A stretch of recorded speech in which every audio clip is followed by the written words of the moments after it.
Once upon a dream, enter the prince. Of course, as with everything in her complicated, unreal existence, that was not the way the things played out. She was wandering around the twisty bend of a game trail, humming a little half-remembered song to herself, when she came upon a scene out of a tapestry. A deer, a doe, she knew, not just from its lack of antlers, but also the shape of its face and the size of its flanks. Beautiful and large and slim and as elegant on its tiny toes as any made-up fairy-tale creature. Standing some distance away from it was the most breathtakingly handsome man Aurora Rose had ever seen. Not that she'd seen that many, of course, in either of her childhoods. He was as magnificent as the deer, tall, well-muscled, sleek and healthy. He tossed his head of thick, shining brown hair like an animal's mane. His face looked like it had been carved by an ancient sculptor whose skull had never been surpassed. Strong nose, strong chin, high cheekbones, whose apples were still a little soft and pink with youth, long eyelashes, sparkling brown eyes. He was reaching out to the deer with one upturned hand. Suddenly she noticed a shining steel sword on his hip, its grip on its easy reach, its blade no doubt deadly sharp. He was going to kill the deer. He was hunting it. No! Aurora Rose ran forward, throwing herself at the handsome, awful man.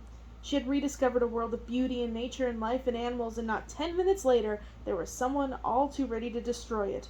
"Stop it! Stop!" she screamed. The man looked up alarmed. The deer cocked its head and bounded off. The man blinked, and his face broke into a happy grin. "It's you!" he cried.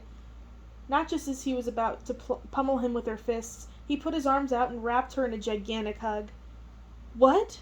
She pushed out his arms desperately with a growling panic.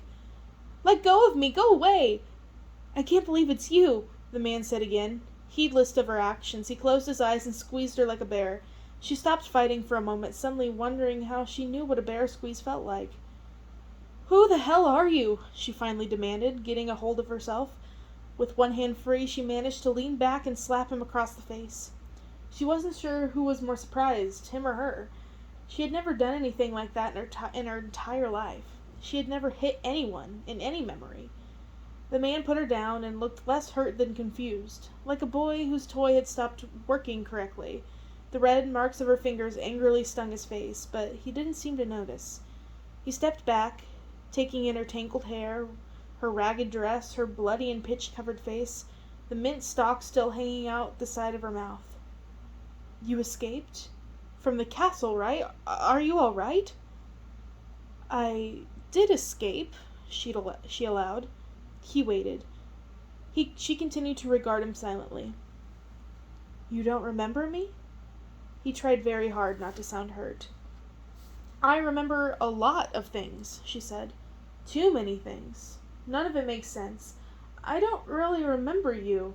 Things are kind of confused." She hated sounding apologetic. The man had basically just assaulted her. "Oh, well, that's all right," he said brightly. "Even though I remember you, and we completely did meet, even if you don't remember it, we were never properly introduced, so you can't remember my name at least, because you never knew it." "All right," she said slowly. Despite her initial distrust, his glibness, his sunny smile, and, she had to admit it, his general gorgeousness were melting her fairly quickly. His speech seemed genuine and completely free of nuance, unlike if Count Boudoir had been saying the same words. "I'm Philip. Prince Philip." He executed a beautiful bow, but finished it with a boyish grin. She found herself smiling, unable to stop. "I am Princess Aurora," she said with the slight curtsy of one member of a royalty greeting another. "Or, possibly, Briar Rose, peasant and lady of the forest. It's a little confusing right now." "No, it's actually beginning to make sense," Philip said with a thoughtful nod. "Well, I'm glad it is for somebody," she said dryly. "I like Rose better, I think. Aurora implies something ethereal and unattainable, not like a beautiful, sweet-smelling flower. May I call you Rose?" "If you like, you could also call me Henry for all it really matters," she said, deciding to ignore the implications of unattainable. Also, there was the whole double meaning of plucking a rose, the verbal path down which Count Boudoir certainly would have gone. "I don't like Henry so much. Doesn't roll off the tongue, the prince quipped. Aurora does, though. Aurora, Aurora, Aurora. Oh, maybe it doesn't. Why, when just moments ago she had been having a crisis over her very existence, torn between two lives she seemed to have led, was she suddenly being so ridiculous? This prince was completely distracting her. This prince who she had caught hunting in her dream world. "Why were you killing that deer?" she demanded, recovering her anger. "Killing?" he asked, his eyes wide in confusion. I wasn't trying to kill it. I was trying to talk to it." "You, what?" I was trying to rescue you in the castle," he pointed. She looked. She felt a moment's stinging disappointment. Here she was thinking she had wandered off into the wilds of the world, away from everyone, never to see another living human again, and there loomed the castle, just one ridge of trees away, covered in thick black vines, floating in a murky haze of dust. A little flock of blackbirds flew by in the foreground, not giving a whit about the strangeness of the scene or the plight of the human captured within. "There's some sort of force keeping me out, though," he said, frowning. "Thorns. They're called thorns," she said helpfully. "No, besides that," he said with a gentle smile. "I keep hacking at the vines and they grow back thicker. Then I remembered how close you were to the animals of the forest, and I thought maybe they could help. I was trying to talk to the deer." "You were trying to talk to the deer? To get it to help rescue me?" she asked slowly, trying to make sense of if she understood correctly. Well, the prince stammered, suddenly flushing. "I mean, it seemed like you could almost talk with the animals. They were all around you when I met you, all those wild animals, very close to you. It didn't seem unreasonable. I don't know. I ran out of other options." Oh, you were, She was in danger of falling into hysterics. She could see that. She tried to control her laughter. She only half succeeded. "Talking to a... No, that's sweet." The prince shrugged helplessly and smiled again. She felt herself warming to him. A person, a boy, who could laugh at himself was instantly likable. Maleficent might have been many things, but self-deprecating wasn't one of them. "All right, Prince Philip," she said. "If you're trying to rescue me, how did you know me before?" "I didn't know you," he said with a sigh. "I loved you. We loved each other." "We did?" She blinked in surprise. He looked less hurt this time than frustrated. "What's the last thing you remember?" She shook her head. "It's not like that. I just told you. I have too many memories. Why don't you tell me about us, starting from when we first met?" "We met once upon a..." He stopped. What he was saying suddenly and shook his head. "I came upon you in a clearing deep in the woods. I was on my way in the castle. I was supposed to meet the princess I was going to marry. For the first time. Meet, I mean, not marry for the first time. The whole thing was arranged when we were children." She stared at him hard. There was too much information in what he had said. She had to untangle it from the beginning. "That castle?"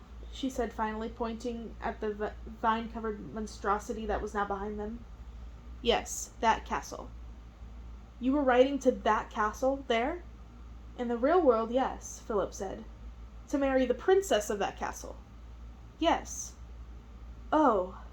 She twisted a lock of hair around her finger, thinking. "Who was it?" "It was you," Philip said, exasperated. "But I didn't know it at the time. You were the princess I was supposed to marry." "But I wasn't in the castle. I was in the clearing when you met me." "Yes, well..." Philip pushed his thick hair off his forehead and managed to get in what seemed to be a very satisfying scratch of his scalp in the process. "As I understand it, you were sent to live out in the woods to stay safe until your 16th year, at which time you would come back to marry me." Aurora examined the tendril of hair she had been playing with. Her distant, unthought of goal had been to chew the end of it, but now she didn't have the urge. Nothing in her life, real or dreamed, made any sense at all. Maybe let's go back to the part where we were in love." "I met you in the clearing deep in the woods," Philip said eagerly. "We fell in love, instantly." "That sounds nice." It didn't sound like her, exactly, but it did sound nice. To be fair, most of her memories were still of her time in the Thorn Castle, which she had spent with the same people she had known since she was a baby. Falling in love instantly with someone you'd seen grown up and use the same privies as you was not really possible. It was. Is, he said, taking her hands in his. You are the best thing that has ever happened to me. She looked up into his face. His clear brown eyes moved earnestly back and forth, trying to find some trace of recognition in her face. He was far more handsome than Kael, and to be the subject of this much attention and scrutiny from someone with his physique was more than a little pleasing, even if she didn't know who he was. Do you remember what song you were singing when we met? He whispered, pushing a dirty lock of hair from her face. The lullaby? Once upon a dream?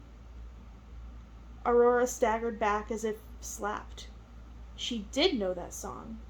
The lyrics cut through her memories like a hot knife.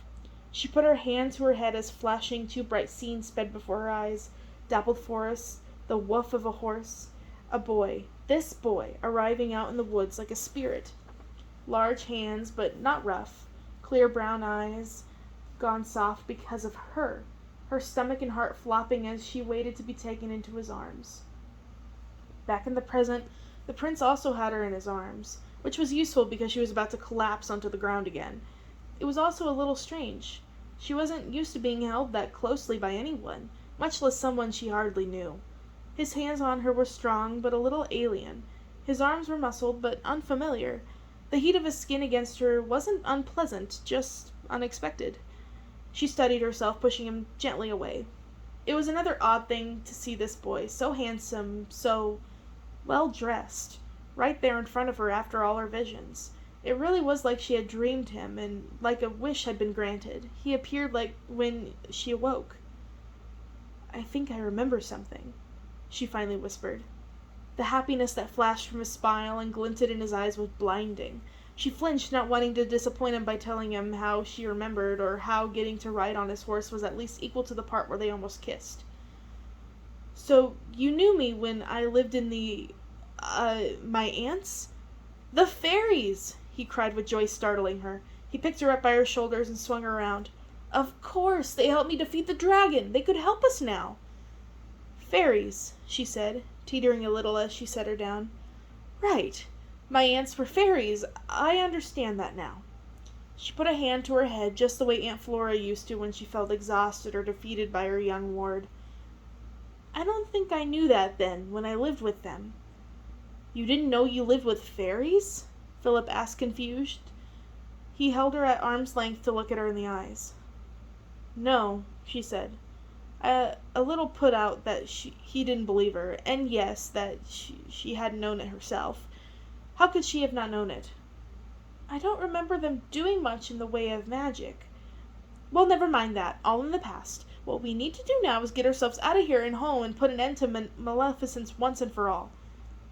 The prince gave her shoulders a friendly squeeze before finally letting her go. The afternoon was soft and the light was golden.